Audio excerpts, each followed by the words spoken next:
આજે આપણે લીલી મકાઈમાંથી એટલી સરસ ચટપટી વાનગી બનાવીશું ને કે જે માત્ર 5 થી 7 મિનિટમાં જ બની જાય છે.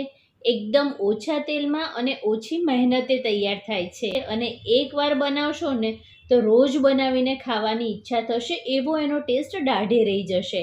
તો ચાલો ફટાફટ બનાવવાનું શરૂ કરીએ. તો અહીં મેં એક અમેરિકન મકાઈ લીધી છે. તેના આપણે 2 ટુકડા કરીને આ રીતે ચપ્પાની મદદથી દાણાને અલગ કરી લેવાના છે.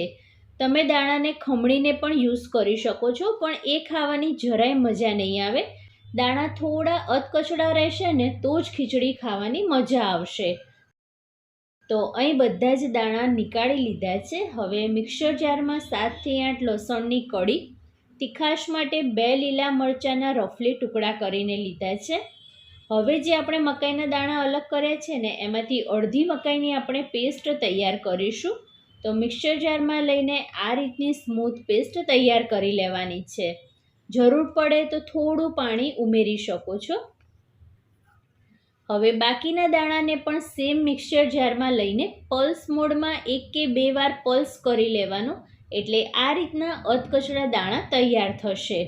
એટલે અડધી મકાઈમાંથી આપણે પેસ્ટ તૈયાર કરવાની છે અને અડધી મકાઈમાંથી આ રીતના અધકચરા દાણા તૈયાર કરવાના. આગળની પ્રોસેસમાં ખીચડી બનાવવા માટે જાડા તળિયાવાળું વાસણ લેવાનું છે. તેમાં 2 ચમચી જેટલું તેલ ગરમ કરવા મૂકીશું. તેલ સારી રીતે ગરમ થાય એટલે 1 ચમચી રાઈ ઉમેરવાની. રાઈ સારી રીતે તતડી જાય પછી 1 ચમચી જીરું, 2 ચપટી હિંગ એડ કરીશું. તો અહીં ફ્રેન્ડ્સ, જો તમને મારી રેસીપી જોવી ગમતી હોય અને હજી સુધી જો મારી ચેનલને સબસ્ક્રાઈબ ના કરી હોય તો પ્લીઝ મારી ચેનલને સબસ્ક્રાઈબ કરજો અને બાજુમાં આવેલા બેલ આઇકનને પણ જરૂરથી પ્રેસ કરજો, જેથી આવનારા નવા વિડીયો નોટિફિકેશન તમને મળી રહે. વઘાર સારી રીતે તતડી જાય પછી તૈયાર કરેલ મકાઈની પેસ્ટ ઉમેરવાની.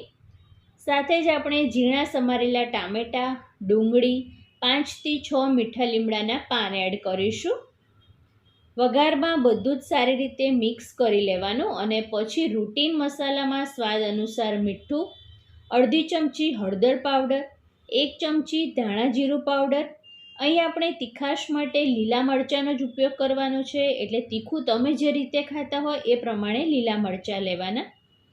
તેલ છૂટું પડે ત્યાં સુધી આપણે ચડવવાનું છે અને જરૂર પડે તો થોડું થોડું પાણી ઉમેરી શકો છો. આ રેસીપી ફ્રેન્ડ્સ ઓછી મહેનતે ઓછા મસાલામાં ખૂબ જ ઝડપથી બનીને તૈયાર થાય છે અને એટલી બધી ટેસ્ટી લાગે છે ને કે એકવાર બનાવશો ને તો રોજ બનાવીને ખાવાનું મન થશે. તમે સાંજની નાની એવી ભૂખ અથવા તો લંચ કે ડિનરમાં હળવું જમવું હોય ને તો ગરમા ગરમ આ તમે મકાઈની ખીચડી બનાવી શકો છો. 5 મિનિટમાં જ તમે જોશો ને તો ટામેટાં સોફ્ટ થઈ ગયા છે, મસાલા સારી રીતે ચડીને તેલ છૂટું પડી ગયું છે. તો હવે આપણે એડ કરીશું આપણે જે અધકચરા મકાઈના દાણા તૈયાર કર્યા હતા ને એ. સારી રીતે મિક્સ કરી લેવાનું અને અડધો 1 ગ્લાસ જેટલું પાણી એડ કરવાનું, એટલે મકાઈના જે દાણા છે તે સારી રીતે ચડી જાય. ઢાંકીને લો ગેસની ફ્લેમ ઉપર ચડવા દેવાનું અને વચ્ચે વચ્ચે મિક્સ કરતા રહેવાનું, એટલે તળિયે ચોંટવા ના લાગે. હજી ફ્રેન્ડ્સ, આપણે લાસ્ટમાં એક એવી વસ્તુ એડ કરીશું જેના કારણે ખીચડીનો ટેસ્ટ 1000 ગણો વધી જશે. એટલે વિડીયોને જરાય સ્કીપ કર્યા વિના એન્ડ સુધી જરૂરથી જોજો અને રેસીપી સારી લાગે ને તો વિડીયોને લાઈક કરીને ચેનલને જરૂરથી સબસ્ક્રાઈબ કરજો.